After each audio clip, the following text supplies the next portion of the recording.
हमारे चैनल को सब्सक्राइब करें और बेल आइकन दबाएं। नमस्कार, मैं दिव्यांका त्रिपाठी दहिया क्राइम पेट्रोल सतर्क विमेन अगेंस्ट क्राइम की श्रृंखला में आपका स्वागत करती हूँ। हम अपने आसपास आए दिन ऐसे कई लोगों को देखते हैं जिनमें दूसरों को अपना बना लेने की कला होती है। हम उनकी बातों पे आराम से विश्वास कर लेते हैं, भले वो कितना भी बड़ा झूठ क्यों ना बोल रहे हों। वहीं कुछ लोग इतने मजबूर होते हैं कि वो चीख चीख कर कितना भी सच क्यों ना कहें, कोई उनकी बात पर भरोसा नहीं करता। आज की ये कहानी ऐसे किरदारों की है। सच, झूठ, प्यार और विश्वास की उधेड़-बुन ने ऐसे गुनाह को जन्म दिया जिसने इन पीड़ितों की न सिर्फ जिंदगी बल्कि उनसे उनका इंसाफ भी छीन लिया।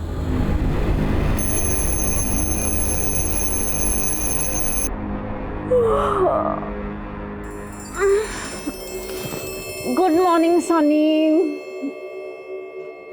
चलो वेक अप। नहीं उठना? ओके स्लीप, लेकिन मुझे तो उठना पड़ेगा।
ये लगा था मैं तन्ने कभी ढूंढ ना पाऊंगा।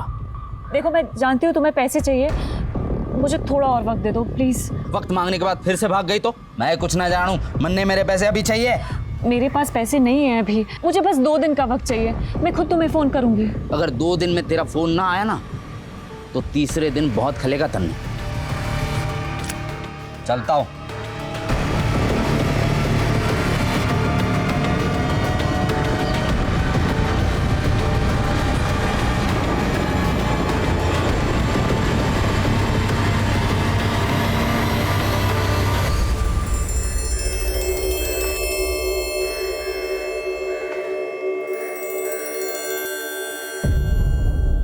रोशनी प्लीज़, ये गहने गिरवी रख के मुझे शर्मिंदा मत करो। दोस्त हो तुम मेरी। अगर तुम्हें 7 लाख रुपए की ज़रूरत है वो मैं तुम्हें वैसे भी दे सकता हूँ ना। नहीं विश्वा, प्लीज़, अगर मैं तुम्हें पैसे नहीं लौटा पाई सही टाइम पे तो रिश्ते ख़राब हो सकते हैं। प्लीज़ तुम ये गहने सिक्योरिटी समझ के रख लो। तुम कह रही हो तो मैं रख लेता हूँ, लेकिन ये तुम्हारी अमानत है। और देखो, पैसे लौटाने के लिए ज़्यादा प्रेशर मत लेना। जब हो आराम से दे देना। ये लो। थैंक यू विश्वा, तुम आज भी बिल्कुल नहीं बदले, पहले जैसे ही हो, बहुत ही हेल्पफुल। बदली तो तुम भी नहीं। शादी कर ली तुमने? मेरी छोड़ो, तुम्हारी मैरिड लाइफ कैसी चल रही है? Are you happy? पर Roshni, I will suggest you something. तुम्हें भी अब लाइफ में आगे बढ़ जाना चाहिए।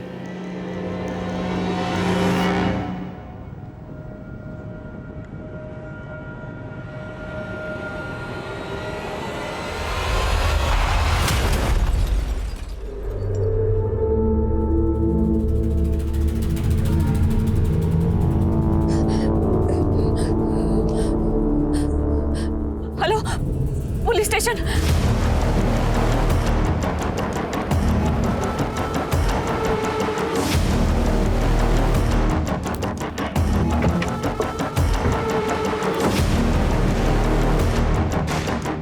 इनकी हालत बहुत खराब है, इनको काफी चोट लगी।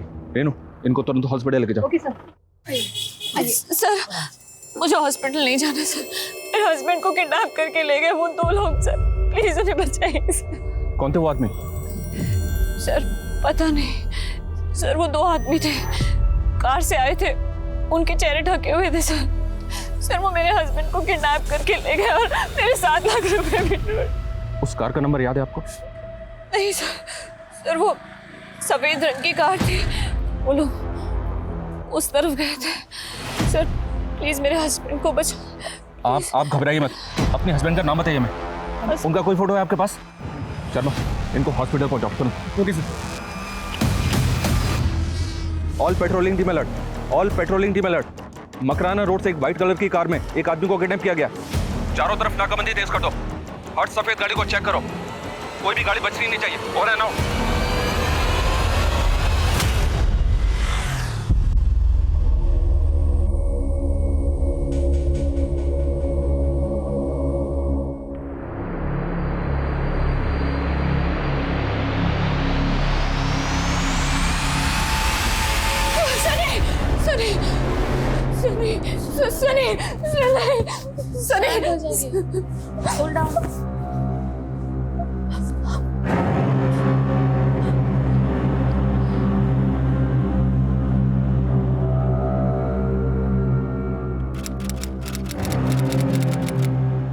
रोशनी जी, किडनैपर्स का तो अभी तक हमें कोई क्लू नहीं मिला है, लेकिन कल अपने हस्बैंड के बारे में आप हमें कुछ भी नहीं बता पाई थी। उनका नाम क्या है? सनी। वो वैसे उनका नाम सुरेंद्र वशिष्ठ है, पर मैं उन्हें सनी बुलाती हूँ। उनका कोई फोटो है आपके पास? जी हाँ, मेरे फोन में है।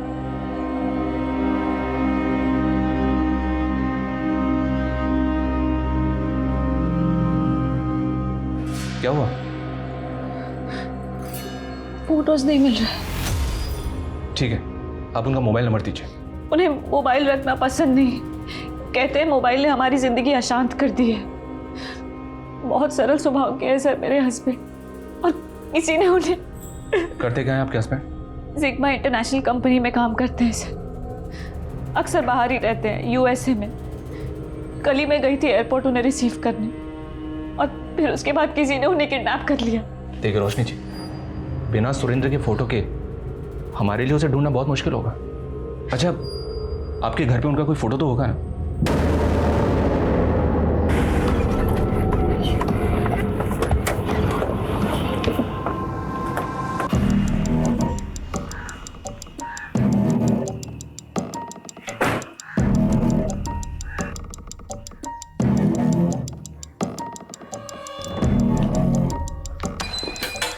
सर मैं 1 मिनट में आ गई। ठीक है।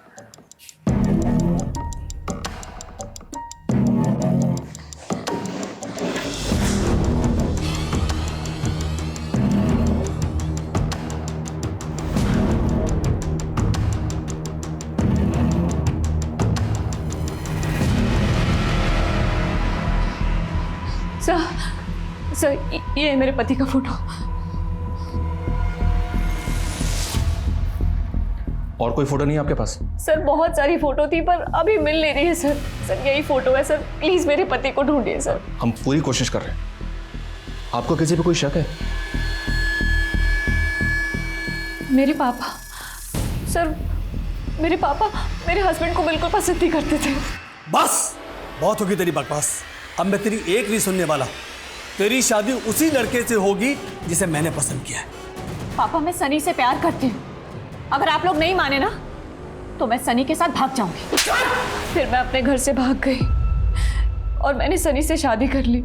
लेकिन आपके हस्बैंड का तो किडनैप हुआ है ना, और आपके 7 लाख रुपए भी लूटे गए। क्या आपको वाकई में ऐसा लगता है कि आपके फादर ऐसा कर सकते हैं? आपको अंदाजा नहीं है मेरे फैमिली वाले क्या क्या कर सकते हैं। आपके पति सुरेंद्र की फैमिली वो कहाँ रहती है? सर सनी अनाथ है, वो बचपन से ही अनाथ आश्रम में पले बढ़े हैं। उनका मेरे अलावा और कोई नहीं है सर, प्लीज उन्हें ढूंढिए सर, प्लीज।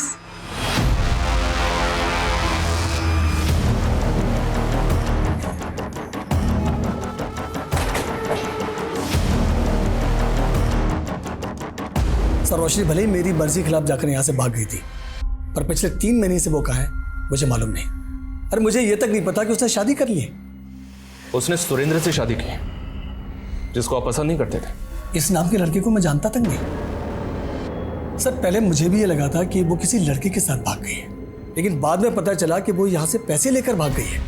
वो पैसे लेकर भाग गई? सर रोशनी एक इंश्योरेंस एजेंट है, उसने अपने 30-35 क्लाइंट का एक बीसी का ग्रुप बनाया था। रोशनी के ग्रुप में तकरीबन हर मेंबर 25,000 रुपये जमा करता था, मेरे ख्याल से 9.5-10 लाख रुपए इकट्ठे हुए थे, वो सारे पैसे लेकर रोशनी भाग गई। कहाँ भगाया अपनी बेटी को? हम लोग का 10 लाख रुपया लेकर भागी है। मुझे नहीं पता कि मेरी बेटी कहाँ है। अरे साफ साफ झूठ बोल रहा है ये। हाँ। जरूर इसी ने अपनी बेटी को छुपाया है। सर उसकी वजह से हम किसी को मुंह दिखाने लायक नहीं रहे और हम पर आरोप लगा दिए। और उसकी शादी हो गई ये तक नहीं पता मुझे। उसके हस्बैंड की शक्ल तक नहीं देखी मैंने आज तक सर।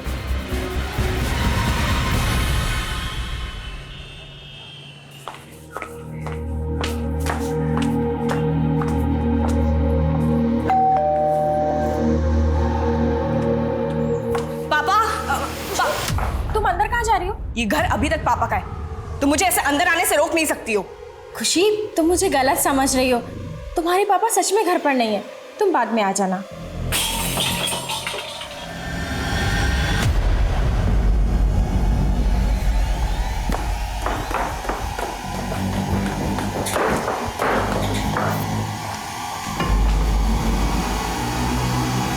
पापा सर रोशनी ने जो अपने पति की कंपनी के बारे में बताया था, जिग्मा इंटरनेशनल, सर मैंने चेक किया है, इस नाम की कोई कंपनी है ही नहीं। और सर उसने जो एड्रेस दिया था वो भी गलत है। रोशनी के फादर ने हमें बताया था कि रोशनी कई लोगों का पैसा लेकर भागी है और अब रोशनी ने अपने पति के बारे में हमें रॉन्ग इन्फॉर्मेशन दी। सर मुझे तो ये भी डाउट हो रहा है कि इसका हस्बैंड है भी या नहीं। मतलब सर रोशनी यहाँ पे 3 महीने पहले रहने आई, लेकिन उसके आस पड़ोस में किसी ने भी कभी भी उसे अपने पति के साथ नहीं देखा है। सर वैसे दिखने में तो रोशनी नॉर्मल लगती थी, लेकिन पिछले महीने जब मैं उससे रेंट लेने गई तो वो खुद से बड़बड़ा रही थी। पता है सनी, आज ना मैंने तुम्हारे लिए तुम्हारा फेवरेट बटर पनीर बनाया है और उसके बाद ना हम कहीं घूमने चलेंगे। हाँ अरे निर्मला दीदी आप? हाँ रोशनी, मैं तो रेंट लेने आई थी पर तुम किसी से बात कर रही थी। अच्छा, ये तो मेरे हस्बैंड ने मुझे दिया है, तो जब भी उनकी याद आती है तो इससे बात कर लेती हूँ। अच्छा, पर हस्बैंड कहाँ है तुम्हारे? लास्ट वीक आने वाले थे ना? उनका एक्सीडेंट हो गया लास्ट वीक, अभी यूएसए में ही है। सर मुझे लगता है कि वो अपने पति को काफ़ी समय पहले खो चुकी है और उसे हेलुसिनेट करती है। नाराज मत हो बेटा। कैसे नाराज ना हो पापा? आज मम्मी की बरसी थी, आप पूजा में तो आए नहीं और ऊपर से उस दमयंती के साथ। देख बेटा मैं बहुत शर्मिंदा हूँ, पर अगर आप सच में शर्मिंदा है ना पापा, तो अभी के अभी उस दमयंती को छोड़ दीजिए और तब तक मुझसे बात मत करिएगा। सर मैं किसी का पैसा लेके नहीं भागी थी, बल्कि शादी करने के लिए मुझे मेरे ही घर से भागना पड़ा था और नई लाइफ शुरू करने के पीछे कुछ पैसे खर्च भी हो गए सर। इसीलिए 7 लाख रुपए उधार लिया था, जो कि उस रात किडनैपर्स ने लूट लिया। लेकिन किडनैपिंग हुई थी इसका तो अभी तक कोई प्रूफ नहीं मिला हमें, और आपके हस्बैंड हैं इसका भी कोई प्रूफ नहीं है।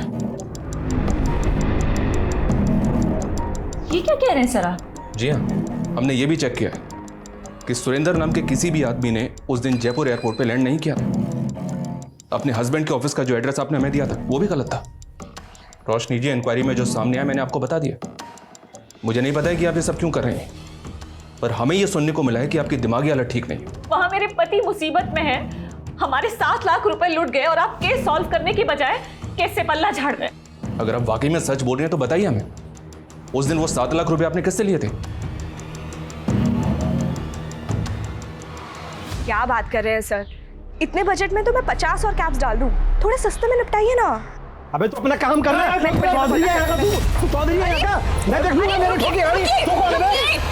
क्या कर रहे हैं आप? मच्छी बाजार है क्या ये? कस्टमर्स देखेंगे तो क्या रेपुटेशन पड़ेगा? आप प्लीज जाइए। Thank you.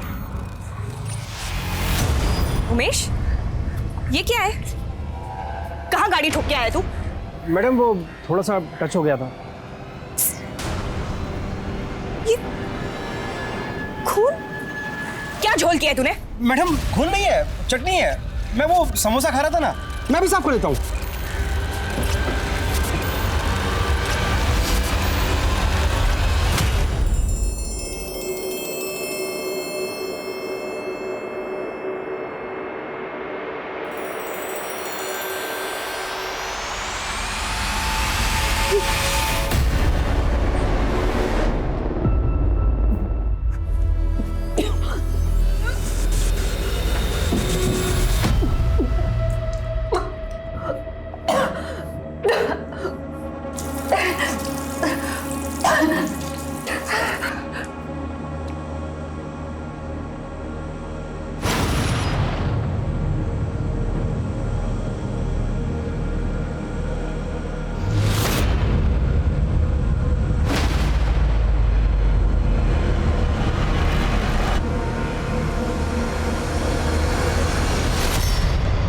खुशी, पिछले 3 महीने से तुम्हारी 3 गाड़ियों की EMI नहीं पहुंची है। मालूम है ना, अगर किसी की 2 EMI बाउंस होती है तो गाड़ी उठा लेता हूँ मैं। वो तो तुम हो, इसलिए बताने आया हूँ। ये सब बिल्कुल भी नहीं चलेगा। ये क्या कह रहे हो रौनक? मेरी कोई भी EMI बाउंस हुई ही नहीं है।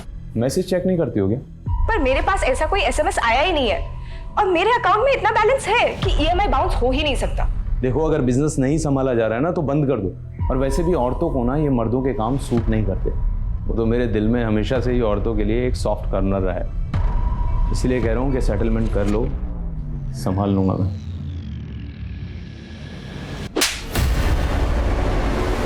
हाँ सर, रोशनी उस दिन मुझसे 7 लाख रुपए उधार लेकर गई थी, लेकिन इसके बदले में जो गहने उसने मेरे पास रखवाए थे सर, मैंने चेक किया, वो गहने नकली हैं। व्हाट? नकली गहने? इसका मतलब उसने तुमको भी चीट किया? सर मुझे भी भरोसा नहीं हो रहा है, लेकिन यही सच है। रोशनी को तुम कब से जानते हो? सर कॉलेज टाइम से। तब तो तुम ये भी जानते होगे कि उसने शादी किससे की? शादी? नहीं सर, जहाँ तक मुझे पता है रोशनी ने शादी नहीं की थी। इनफैक्ट वो तो क्या? रुक क्यों गए? बोलो। सर बात दरअसल ये है कि रोशनी शुरू से ही ना थोड़ी सी सनकी है। वो मुझसे एक तरफा प्यार करती थी। तुम मुझे मना कर रहे हो? विश्वा, अगर तुमने मुझसे शादी नहीं की ना तो मैं अपनी जान दे दूंगी, बता रही हूँ, और इसके जिम्मेदार तुम होगे। रोशनी प्लीज, सब लोग देख रहे हैं, समझने की कोशिश करो। हम दोनों एक दूसरे के लिए नहीं बने हैं। रोशनी, मैं तुम्हें अच्छा दोस्त समझता हूँ और हमेशा रहूँगा। सर मैं बड़ी मुश्किल से उसे मना कर पाया था, लेकिन इतने सालों बाद वो मुझसे 7 लाख रुपए उधार मांगने आई थी। सर मैंने देने में 1 मिनट भी नहीं सोचा, लेकिन मुझे ये बात बिल्कुल समझ में नहीं आ रही है सर कि उसने मुझे नकली गहने क्यों दिए।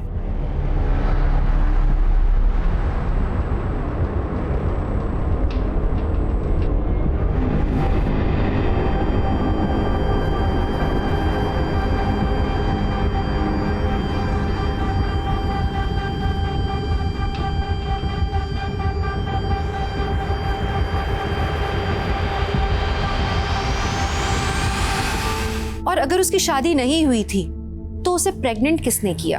ये तो साफ था कि रोशनी की जिंदगी में कोई आदमी था, लेकिन वो उसका पति था या नहीं ये कभी साफ नहीं हो पाया। रोशनी चीखती रही कि उसके पति को किडनैप किया गया, उसकी जान खतरे में, और किसी ने उसकी बात नहीं सुनी। तो क्या नाइंसाफी सिर्फ रोशनी के साथ हुई थी या उसके पति सुरेंद्र के साथ भी?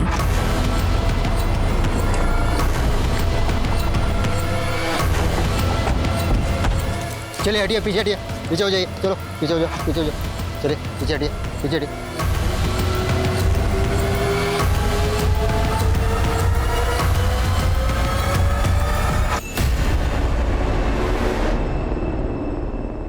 अच्छे से चेक करो। हाँ नहीं सर, जेब में कुछ नहीं मिला जिससे कि इसकी शिनाख्त हो सके। चेहरा बुरी तरह से बिगाड़ा गया है ताकि शिनाख्त ना हो सके। बॉडी को पोस्टमार्टम के लिए भेजो सर। और मिसिंग कंप्लेंट स्कैन करो ताकि शिनाख्त को लीड मिल सके। तो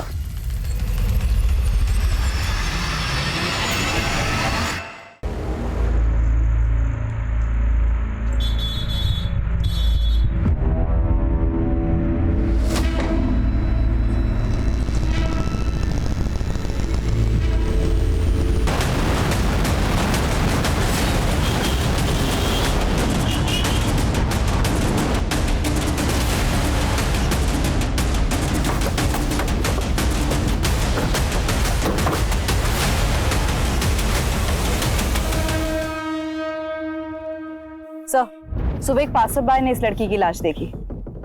लाश को देखकर लग रहा है कि मर्डर कल रात को हुआ था। सर इसमें आईडी कार्ड भी है। फैमिली से कांटेक्ट करो और बॉडी को पोस्टमार्टम के लिए भिजवाओ।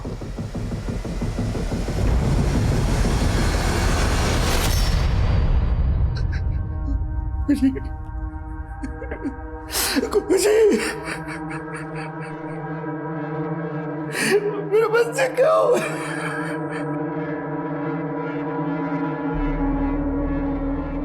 खुशी की बॉडी हमें MG रोड पर मिली। वो कहाँ जा रही थी?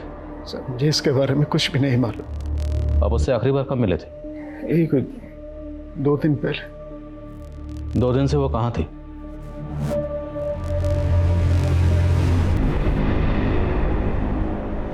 सर वो अपने घर पर थी।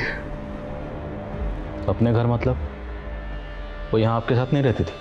सर दरअसल खुशी का कैब सर्विस का बिजनेस था और उसका ऑफिस जो है वो सिद्धार्थनगर में। अब यहाँ से सिद्धार्थनगर जाने में उसको देरी होती थी, तो इसलिए वो वहाँ अकेले रहने लग गई।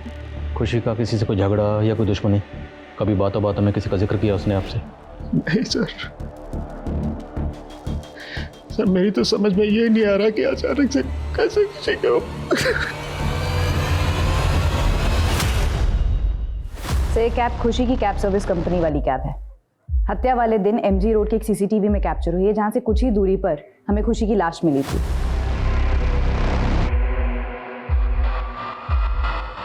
हाँ सर, ये कैब हमारी खुशी मैडम की कंपनी की ही है।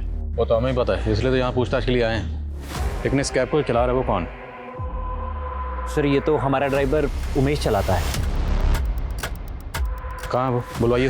सर वो तो कल से आया ही नहीं, और सुबह से उसका फ़ोन भी ऑफ आ रहा है सर। इस उमेश का आपकी खुशी मैडम से कोई झगड़ा था? सर ऐसा तो कोई झगड़ा नहीं था, लेकिन कुछ दिन पहले खुशी मैडम को उसके ऊपर शक हुआ था।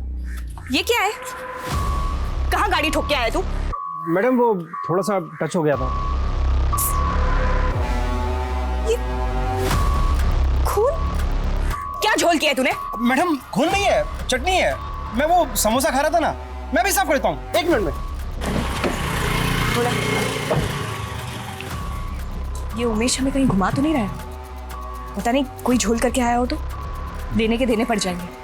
पता करो कि ये कैब कहाँ लेके गया था। सर ऐसा तो कुछ मुझे पता नहीं चला था उमेश के बारे में, पर हाँ सर हो सकता है कि उमेश ने कोई झोल किया हो जिसके बारे में खुशी मैडम को पता लग गया हो, और इसलिए उसने खुशी मैडम के साथ।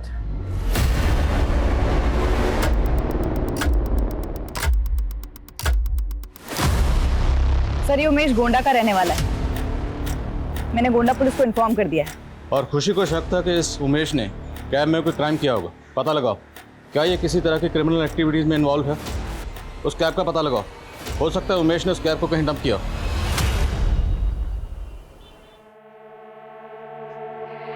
Happy birthday Shoaib, surprise. मैंने तुझसे कहा था ना तेरे 18 बर्थडे पे तुझे कार गिफ्ट करूंगी।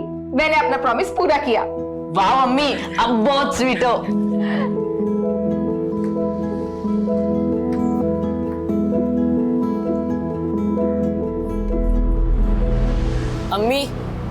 अम्मी ये तो पुरानी कार है। हाँ बस 1-2 साल तू इसको चला के ड्राइविंग में अपना हाथ तो साफ कर ले, फिर नई दिलवा दूंगी। Happy birthday. अब्बू देखिए ना, बर्थडे के दिन भी अम्मी ने मुझे पुरानी कार दी। सोहेल, कार तो आखिर कार होती है। अब आप हमें ही देखिए, हम आपके लिए सिर्फ ये छोटा सा तोहफा लेकर आए। लीजिए, आपकी अम्मी के तोहफे के आगे तो ये कुछ भी नहीं। वाह अब्बू, आपने जो भी दिया कम से कम नया तो दिया। आपका गिफ्ट अम्मी से भी बेहतर है। थैंक यू अब्बू। सर मैंने खुशी के कॉल डिटेल्स चेक की, उसमें एक रौनक नाम के आदमी का नंबर मिला है। पता करो ये रौनक कौन और इसका खुशी के साथ क्या कनेक्शन है। सर रौनक तो एक फाइनेंस कंपनी में रिकवरी एजेंट है, और खुशी मैडम ने उसकी फाइनेंस कंपनी से अपनी कई सारी कैब्स फाइनेंस करवाई थी। तो रौनक का खुशी के साथ पैसों को लेकर कभी कोई झगड़ा हुआ? पर मेरे पास ऐसा कोई एसएमएस आया ही नहीं है, और मेरे अकाउंट में इतना बैलेंस है कि ईएमआई बाउंस हो ही नहीं सकता। देखो, अगर बिजनेस नहीं संभाला जा रहा है ना तो बंद कर दो। और वैसे भी औरतों को ना ये मर्दों के काम सूट नहीं करते, इसलिए कह रहा हूँ कि सेटलमेंट कर लो, संभाल लूंगा मैं। हिम्मत कैसे हुई मुझे छूने की? तूने मुझे चाटा मारा? मुझे? बिजनेस करेगी ना तू देख अब मैं क्या करता हूँ। छोड़ूंगा नहीं तुझे। इस रौनक का उमेश से भी कोई कनेक्शन है? सर कह नहीं सकता। आप तो बहुत शातिर निकले। क्यों बोला? मेरे बेटे को भी अब आपने अपना बना लिया। आपको जलन हो रही है क्या? नहीं, खुशी हो रही है। सॉरी, मैं गलती से आ गया।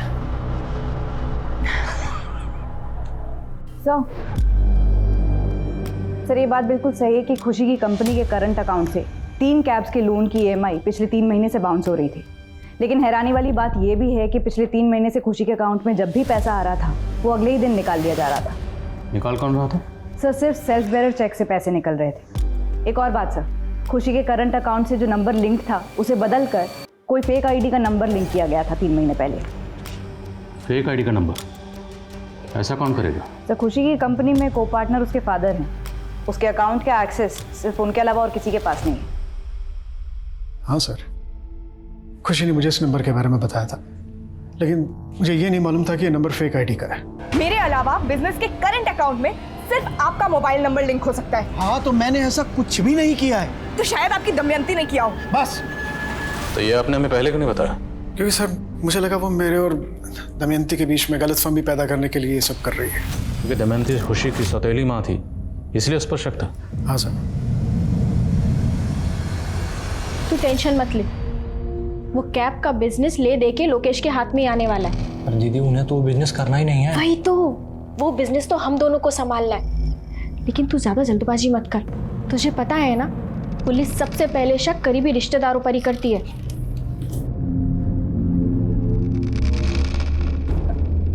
संभालिए अपने आप को।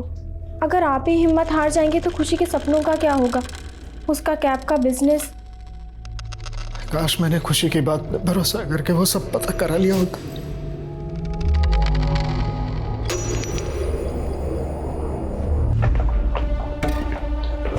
सब जगह अच्छे से चेक करो।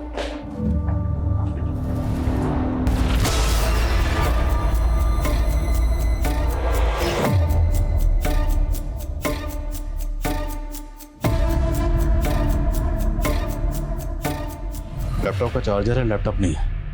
हाँ तो लैपटॉप गायब किया गया। सर, यहाँ कुछ भी सस्पिशियस नहीं मिल रहा है। पता करो खुशी के अलावा यहाँ और किस किसका आना जाना था, और खुशी के सोशल मीडिया अकाउंट खंगालो। Sir, excuse me sir. Hello sir, Umesh की इन्फॉर्मेशन मिली है। यूपी के उन्नाव में छुपा हुआ है अपने चाचा के यहाँ। उठाओ से। सर।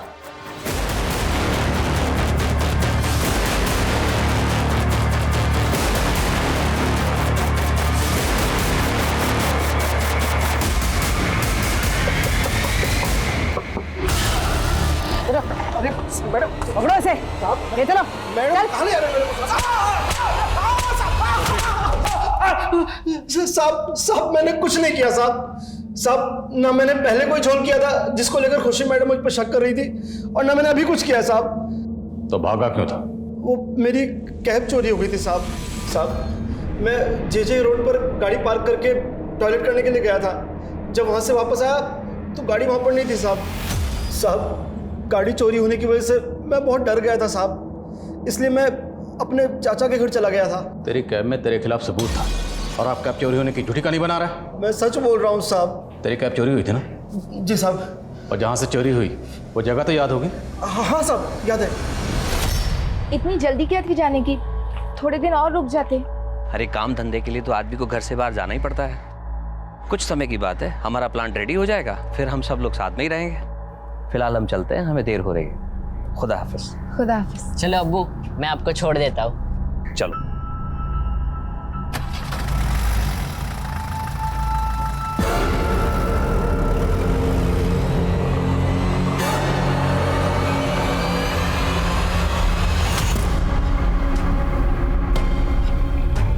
मैडम मैंने यहीं खड़ी की थी कैब, यहीं से चोरी हुई थी।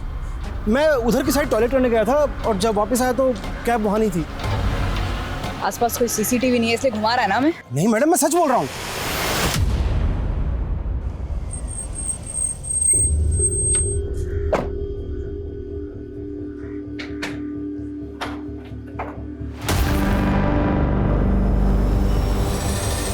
अम्मी, ये आदमी क्यों आया था यहाँ पे? सोहेल, तमीज से बात कर। चाचा जाने वो तेरे। उन्होंने अब्बू की तो इज्जत नहीं की कभी, और आप? सर, उमेश अभी भी वहीं का वहीं है, और रौनक पर कोई लीड नहीं मिल रही है। रौनक लखनऊ का रहने वाला है, और उसकी फैमिली का कहना है कि खुशी के मर्डर से पहले से ही रौनक उनसे टच में नहीं था। तुमने बताया था कि रौनक का फोन खुशी के कत्ल से पहले ही बंद हो गया था, राइट? फोन बंद कहाँ हुआ था?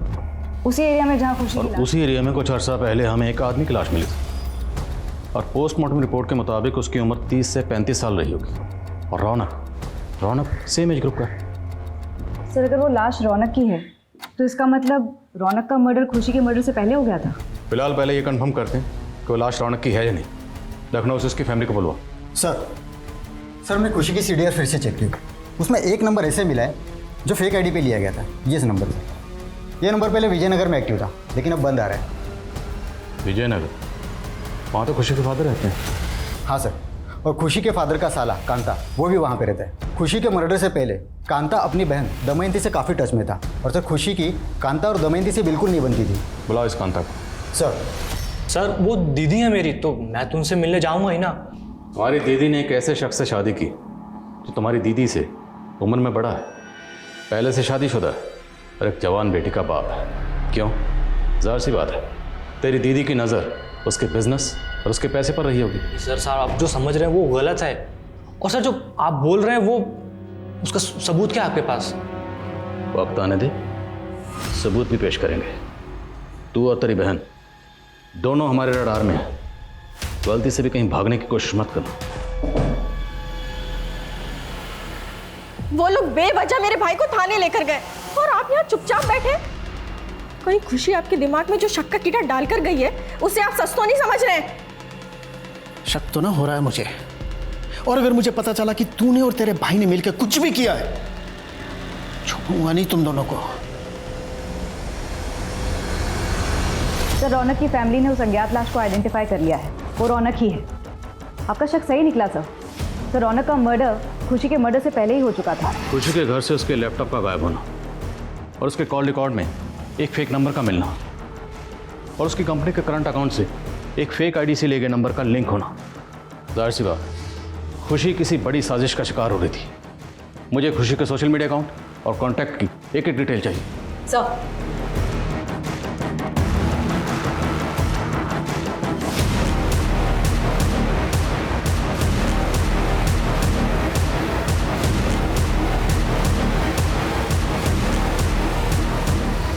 अम्मी, कल सुबह से अब्बू का फोन नहीं लग रहा है। आप इतनी इत्मीनान से कैसे बैठ सकती है? तेरे अब्बू कोई बच्चे नहीं है, किसी काम में फंस गए होंगे, तू इतनी फिक्र मत कर। सर ये खुशी के कांटेक्ट में मौजूद सभी सस्पिशियस लोगों की फोटोज हैं। इनमें से ज़्यादातर लोगों से हमारी बात हो चुकी है।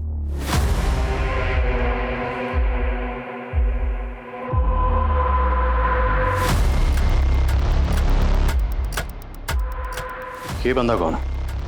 इसकी क्लियर पिक्चर है? नहीं सर, ये इकलौता फोटो है। इनफैक्ट अभी तक हम इसकी पहचान भी नहीं कर पाए हैं, इसलिए सबसे ज़्यादा शक हमें इसी पर है।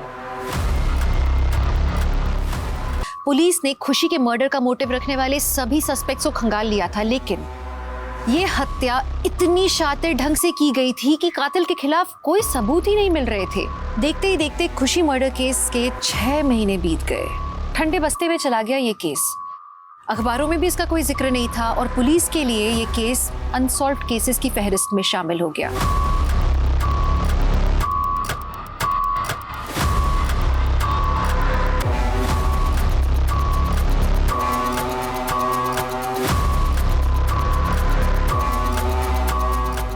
पर पता है दुख की बात ये थी कि दोनों के परिवार भी इनके लिए लड़ नहीं रहे थे। सर 6 महीने पहले के खुशी मर्डर केस से जुड़ी एक इन्फॉर्मेशन। सर वो आदमी जिसका फोटो खुशी के सोशल मीडिया पर मिला था, उसकी मिसिंग कंप्लेंट दर्ज हुई है भोपाल में। सर ये देखिए, इसका नाम जावेद है। भोपाल में इसकी बीवी और बेटा रहते हैं। बेटे को शक है कि उसके चाचा जाकिर ने इसे गायब किया है। भोपाल? ये खुशी लखनऊ की रहने वाली थी। हमें जावेद की फोटो इसके सोशल मीडिया अकाउंट पर मिली। क्या आप इसे जानती? नहीं सर, मैं इसे नहीं जानती। हो सकता है जावेद का इससे कोई प्रोफेशनल रिलेशन हो। जावेद काम क्या करते हैं? सर पहले वो एक आईटी कंपनी में जॉब करते थे, लेकिन अब हैंडलूम का खुद का बिजनेस शुरू करने वाले थे। उसी सिलसिले में फतेहपुर सीकरी गए थे, वहाँ एक प्लांट जानना चाहते हैं। लेकिन सर जब से वहाँ गए हैं उनका कोई अता पता नहीं है। अच्छा, आपको ऐसा लगता है कि आपके अबू जावेद को आपके चचा जाकिर ने गायब किया है? जी सर। क्यों? क्योंकि वो अब्बू को बिल्कुल पसंद नहीं करते थे और अम्मी भी। शोएब सर, मेरी बेटी को कोई गलतफहमी हुई है। माना जाकिर मेरे और जावेद की शादी से खुश नहीं था, लेकिन ऐसा कुछ नहीं है। जाकिर अगर आपकी और जावेद की शादी से खुश नहीं भी था तो आपकी शादी को तो एक अरसा हो गया, तो इतने अरसे बाद जाकिर अपने बड़े भाई जावेद को गायब क्यों करेगा? नहीं सर, जावेद जाकिर के भाई नहीं है। जावेद से तो मेरी अभी 3 महीने पहले ही शादी हुई थी। जाकिर के बड़े भाई मेरे पहले शौहर थे, उनका इंतकाल हो गया था। जावेद से मैंने दूसरी शादी की थी।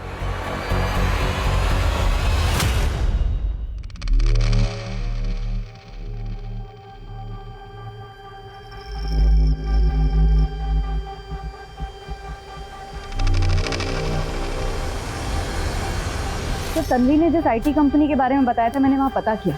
जावेद उस कंपनी का एम्प्लॉय नहीं था और ना ही लोकल पुलिस को ये इन्फॉर्मेशन थी कि जावेद फतेहपुर सीकरी में कोई हैंडलूम प्लांट लगाने वाला था। ये क्या कह रहे हैं सर आप? जावेद 1 करोड़ रुपए इन्वेस्ट करने वाले थे उस प्लांट में। और ये सारी इन्वेस्टमेंट वो खुद ही करने वाला था या उसने कुछ पैसे आपसे भी लिए थे? मैंने उन्हें 15 लाख दिए थे। वो आईटी कंपनी का जॉब छोड़कर अपना खुद का बिजनेस शुरू करने वाले। वो किसी आईटी वाईटी कंपनी में काम नहीं करता था, झूठ बोला उसने आपसे। आप उसके कांटेक्ट में कैसे जो आपने उससे शादी कर ली? एक मैट्रिमोनियल साइट पे टच में आए थे हम लोग, आपस में चैट करके अच्छा लगा तो मिलने का फैसला किया। मैं एक आईटी कंपनी में इंजीनियर हूँ, 50 लाख रुपए का एनुअल पैकेज है मेरा। लेकिन मेरी पहली पत्नी सिर्फ मेरे पैसे से प्यार करती थी, मुझसे नहीं। मेरी लाख कोशिशों के बावजूद मैं उसमें सच्चा प्यार ढूंढ नहीं पाया और हम अलग हो गए। और एक मुलाकात में ही आप उससे इतनी मुतासिर हो गई कि बिना उसकी बैकग्राउंड चेक की अपने से शादी कर ली। सपने में भी नहीं सोच सकती थी जावेद मुझे इतना बड़ा धोखा देंगे।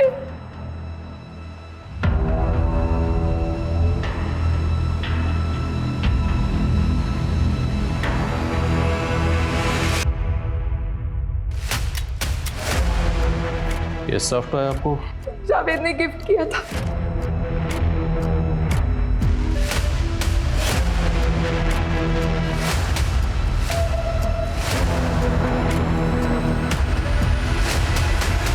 तो ये खुशी भी एक मैट्रिमोनियल वेबसाइट पर एक्टिव थी। इस वेबसाइट पर ये एक नकुल नाम के लड़के से कांटेक्ट में थी। ये नकुल की प्रोफाइल है। मतलब तकरीबन 9 महीने पहले ये खुशी की ज़िंदगी में आया नकुल बन के, खुशी के साथ 3 महीने रहा, उसका मर्डर कर दिया। 6 महीने बाद ये तन्वी की ज़िंदगी में आया जावेद बन के, तन्वी को 15 लाख का चूना लगाकर फरार हो गया। लेकिन सर खुशी के केस में खुशी और रौनक दोनों का मर्डर हुआ और तन्वी के केस में उसके पैसे गायब हुए। और ये तो इसने खुशी के साथ भी किया होगा, याद है? खुशी की कंपनी का करंट अकाउंट पूरा का पूरा साफ हो गया था, इसी ने किया होगा। इसकी फ़ोटो सभी पुलिस हेडक्वार्टर में सर्कुलेट करो और चेक करो, इसने और बहुत से फेक प्रोफाइल्स बनाए होंगे। सर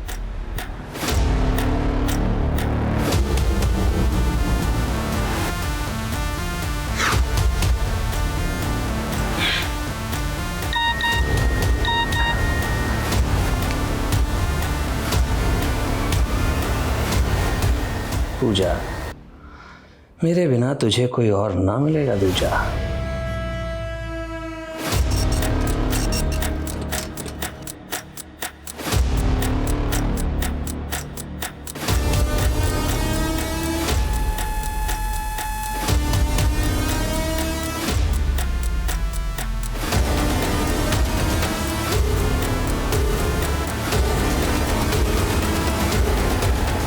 तकरीबन 1.5 साल पहले रोशनी ने सुसाइड किया। पोस्टमार्टम के बाद पता चला कि वो मौत के वक्त प्रेग्नेंट थी। उसकी डेथ के बाद हमें रियलाइज हुआ कि रोशनी की बात ना मानना हमारी सबसे बड़ी भूल थी। हमें तो ऐसे ही लग रहा था कि उसकी दिमागी हालत ठीक नहीं है और शायद उसी वजह से वो एक सॉफ्ट टॉय के अंदर अपने पति को हेलुसिनेट कर रही है। Soft toy? जी हाँ। आपके पास सॉफ्ट टॉय का कोई रेफरेंस पिक्चर है? हाँ, फोटो है उसका, ये लीजिए।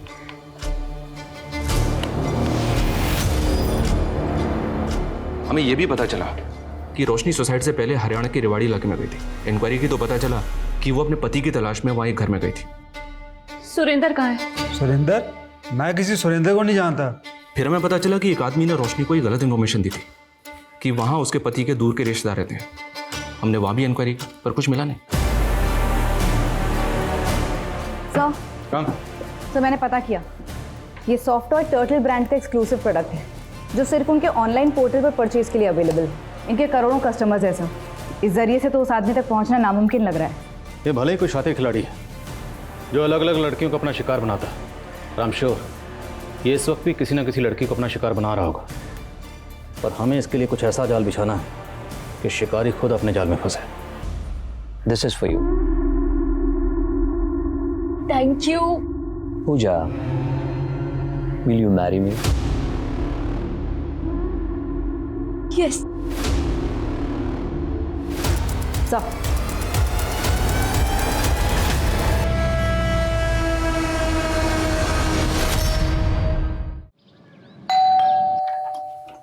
जी ma'am courier. Mister Rahul ji sir, ये आपका गिफ्ट है जो आपने आपके वाइफ के लिए ऑर्डर किया था। देखिए ये तो मैंने बहुत पहले ऑर्डर किया था और हमें मिल भी चुका है।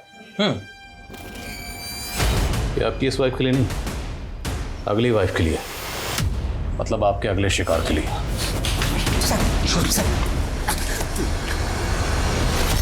रोशनी कोई अकेली लड़की नहीं थी, उससे पहले मैंने कई लड़कियों की जिंदगी बर्बाद की। हाँ, रोशनी कुछ जरूरत से ज्यादा ही बेवकूफ थी, क्योंकि मेरे ही कहने पर उसने अपने इंश्योरेंस क्लाइंट का पैसा इन्वेस्ट करने के लिए उठा लिया। मैंने उससे कहा कि मैं सारा पैसा शेयर बाजार में लगा दूंगा और उसे डबल करके दूंगा। वो मान गई। बस उससे पीछा छुड़ाने के लिए मैंने उसे एक झूठ और बोला कि ऑफिस के काम से मैं यूएसए जा रहा हूँ। रोशनी के हिसाब से मैं फ़ोन तो यूज़ करता ही नहीं था। हाँ, उसके ईमेल्स चैट्स आते थे मेरे पास। मैंने भी उसे एक मेल कर दिया कि उसका सारा पैसा डूब गया। उस बेवकूफ़ को फिर भी मुझ पर शक नहीं हुआ।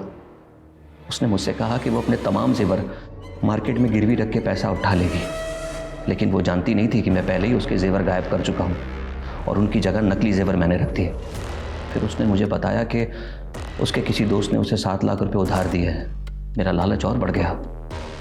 मैंने उससे कहा कि मैं इंडिया आ गया हूँ और जयपुर एयरपोर्ट के बाहर उसे मिलने के लिए बुलाया। साथ ही मैंने अपने 2 दोस्तों को पैसा देकर खरीद भी लिया था। तूने रोशनी को जिंदा छोड़ दिया, लेकिन खुशी को क्यों मारा? उसे मारने का कोई इरादा नहीं था मेरा। वो तो मेरे काम की कौड़ी थी। पहला वो अपने घर से अलग रहती थी और दूसरा उसके फादर से उसकी बनती नहीं थी। खुशी, तुम्हें लगता है वो हाँ करेंगे? मुझे किसी के हाँ की जरूरत नहीं है नकुल।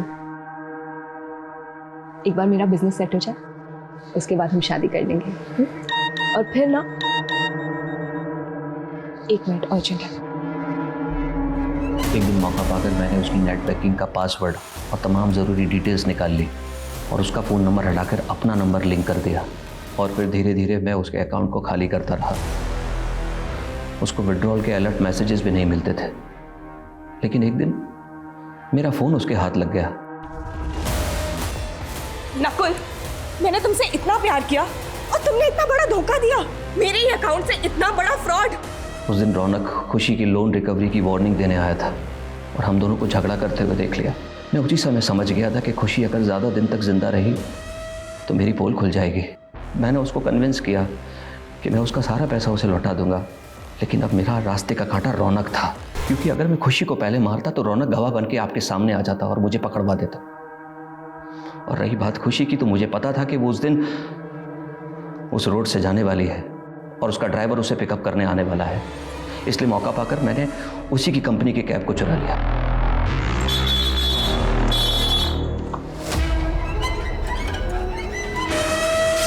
सर, मेरी एक गर्लफ्रेंड थी, सिमरन। बहुत प्यार करता था मैं उससे। और एक दिन मैंने उसे शादी का प्रपोजल दिया तो मेरा मजाक उड़ाया उसने और मेरे हाथ में एक डॉल थमा दी और कहा कि मैं उससे शादी कर लूं। यहां लगी मेरे यहां। उस दिन से मुझे लड़कियों से नफरत हो गई। मेरा मजाक उड़ाकर डॉल दी थी ना, मैंने कसम खाई कि इनके हाथ में गुड्डा थमा के इनकी जिंदगी बर्बाद कर दूंगा। Con man, but now you are con man. इधर उधर की हवा बहुत खाली, अब जरा जेल की हवा खाओ। हम सब शादी को बहुत अहमियत देते हैं। जीवन साथी की तलाश को लेकर हम सबको यही सलाह देते हैं कि सतर्क रहें, क्योंकि एक गलत फैसला बहुत बुरा अंजाम दे सकता है। लेकिन फिर भी कई रिश्ते सफल नहीं होते। वो ऐसे गुनाहों की सूली चढ़ जाते हैं जिसमें रोशनी और खुशी जैसी लड़कियां अपनी जान गंवा देती हैं। मेरे कहने का मतलब है कि ऊपरी आवरण का चकाचौंध धोखे भरा भी हो सकता है। किसी से रिश्ता जोड़ने से पहले आंखें मूंद के आप भरोसा न करें, क्योंकि कुछ निर्णय पछताने तक का मौका नहीं देते।